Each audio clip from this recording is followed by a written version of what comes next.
Hello everyone, today in this video we will discuss how to fix when keeps updating on Realme Narzo power. Let's start the video if you want to fix this problem.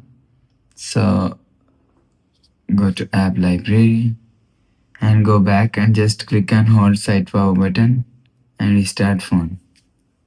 You will see restart device from here. After restarting, go back to home screen. You will see your problem is solved. But if it not solved, go to app library. Here click on settings app. Now in setting, scroll down and click on system and update. Click on backup and reset if you want to fix this problem. So click on reset phone. Click on reset all settings, enter your phone pin and click on reset.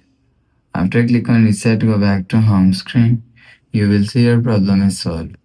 But if it not solved, click on settings app, scroll down to and click on system and update.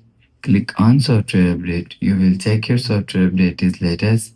If it not latest, update your software latest. After update software latest, go back to home screen. You will see your problem is solved. So that's how you can fix when keeps updating on Realme Narzo power. If you like the video, please subscribe. Thanks for watching.